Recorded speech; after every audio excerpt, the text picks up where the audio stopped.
Everybody, is I, the Juice Man 3941, coming back to you with a redone version of my last video, episode 91 on the Gaming Roundtable, Marvel vs. Capcom Infinite. Apparently, I sat there and talked and thought that the microphone was coming through, but unfortunately, I had a thing recently where my PS4, I had a power outage and the power went out, and when it came back on, my PS4 wouldn't reset into safe mode. I had to literally pretty much to fix it. I tried all the stuff the support said to do, and I had to reinitialize my system. Unbeknownst to me, I forgot to reset it when you do broadcaster settings to make sure the mic can be heard. So I want to apologize for that last video. I am going to remove it tomorrow. So this is the real video that I wanted you. People probably had 4 views in this, and people are probably trying to figure out, how come Juice Man's not talking? Well, I talk a lot is what people tell me, so maybe that was a good thing. And I know I really didn't do much on the video, but this is one of the reasons that I'm actually now doing the video over, so you now know exactly what I was talking about in the first fucking place. Before I get started, today's episode is brought to you by Beer in a Throat. That's very good, delicious. So, today's episode, which I tried to do yesterday, is really about Angry Joe's review of this and Dreamcast Guy's rant about it, and a few others about it, because, and I've subscribed to both Angry Joe. I'm not subscribed to Dreamcast Guy. I've been meaning to get around to it. I just haven't. It's neither here nor there, but both of them did make a couple comments that I think that I would like to address. One of those comments, by the way, is the fact that they both was trying to figure out why the X-Men were not included in Infinite War. Angry Joe was very upset about it, apparently, and Dreamcast Guy was very upset about it because he thought Disney just wanted to promote the Infinity War movie.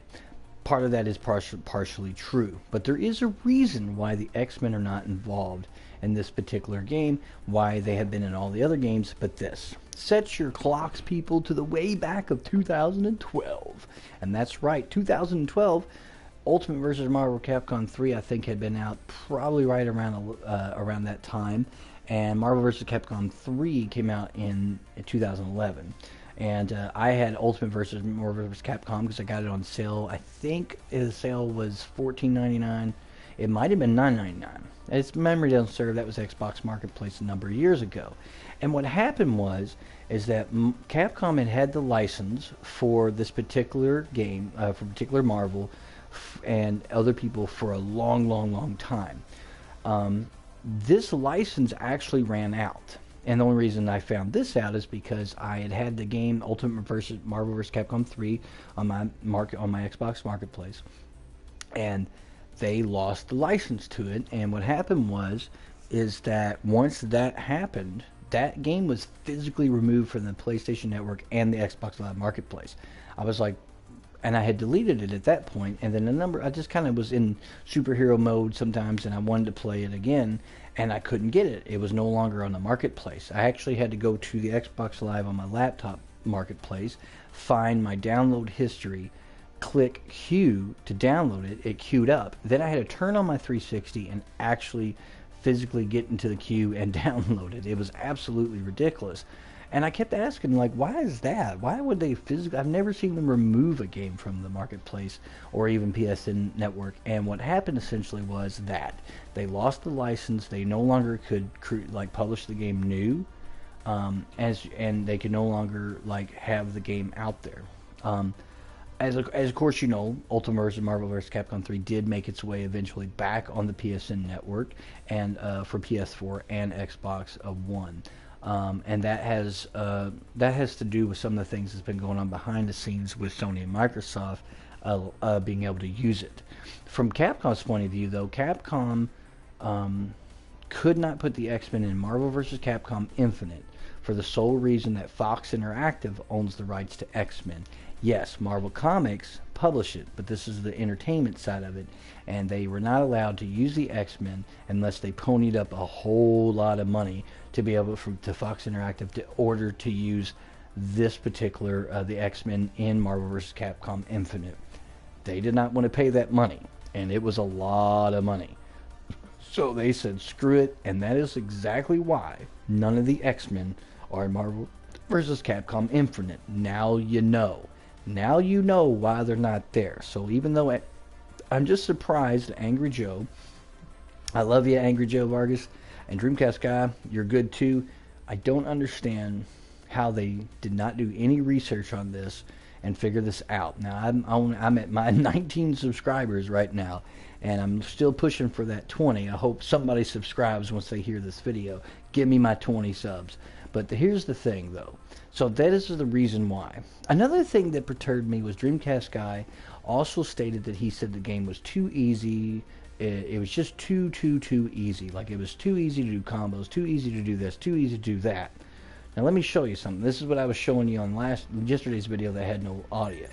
If you go to settings, you go to controller settings, and you got to go to control options and you hit X, you can turn off the auto combo, the hyper combos, the super jump, and the pause types that you get between like those inputs. So type B, type A, type B, type A, and there's different inputs. So you can literally go back to essentially manual mode. It's very similar to BlazBlues'. You want stylish mode or technical? Technical, you got to be on point to know how to do everything. Stylish, it kind of does it for you, and that's the truth. So apparently Dreamcast Guy never went into the options, never saw that you could turn all this stuff off. I'm actually surprised by that, but it's true. So you can turn off the auto combos, the easy combos, the super jumps, and your pause types, so that you could actually make it more like how the old games were. So you have to manually input everything. So it is kind of like, so that it gets rid of the easy mode, or what I call its stylish mode. So let me exit off that. And that's one of the things that I wanted to point out, that you can actually turn that off. Why Dreamcast Guy didn't know this, and he's a longtime fighting game advocate, I have no clue. Granted, there are some other things that I want to talk about too real quick. If you do plan on buying this game, right now it is used at GameStop. It's a little over 15 bucks. It really tanked in price after, like, it's only literally, I think even it came out just a couple of months back. So it might have been three months, but the point is it came out and nobody apparently bought it, or they were upset by the changes or whatever they made. Now I will say, on my birthday, my wonderful girlfriend Desiree, she gave me this game because she knows I'm a superhero fanatic. I love Marvel, I love Thor, and I love Captain Marvel. They're two of my favorite characters, and they're on my fighter card. I love starting this game, and they're in X-Guard or Asgard, and they just seeing them two is just great. But there is some things I want to talk about. If you do plan on picking up the game, even for $15, in order to get the other characters in the game, you do have to pony up $29, $29.99 to get the other characters. And the other characters that you get are Black Panther, Venom, Black Widow, you get Winter Soldier, you get Monster Hunter. And the cool thing about this is you actually have an outfit. You can start with, quest? You have this outfit and that outfit, so it's cool that each time that you play, it has different outfits depending on how you want to, when you unlock more. And you get Sigma, and everything else is just costumes that you can pay for. The costumes, each character individually, are $7.99. It is cheaper, trust me, to buy the character pack. It kind of sucks though, because I think about it, like if you paid $60 for this game, then another $30, and then another $30 for the costume packs, and then the season pass, like you have done pulling up $160 for this game, and screw that. The only other thing that I bought was Captain Marvel. All right, let's start this battle.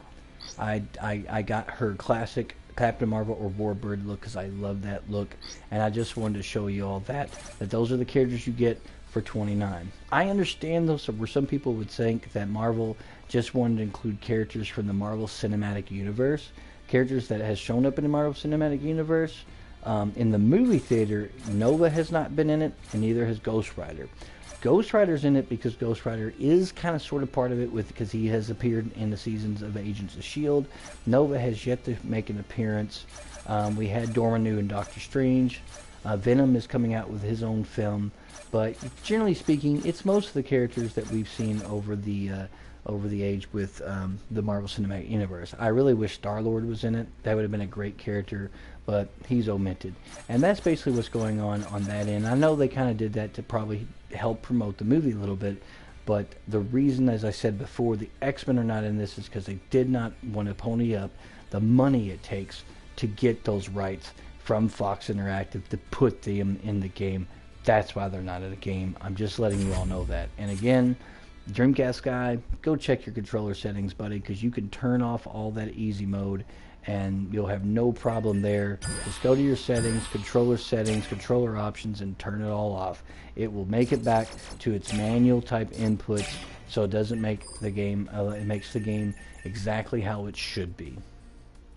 This has been episode 91 of the Gaming Roundtable. Thank you so much for joining me on tonight's episode. If you watch this later, this is the second iteration. I'd like to apologize, but I didn't realize that the mic settings would completely reset, and I had to actually turn the mic on to make sure it's broadcast in here. Tomorrow I'm going to be deleting that old video, so it will no longer be on there. But today's video is what I was talking about yesterday, so I hope you give it another view. I want to thank my subscribers. I have 19 subscribers, and my goal is still to get 20. And after I get 20, my goal will be to get 20, get 5 more. But right now, I'm pushing for that 20, so please hit the like button. Please subscribe to the Juiceman 3941, because I am the gamer telling you the way it is. And as always, gamers, good gaming.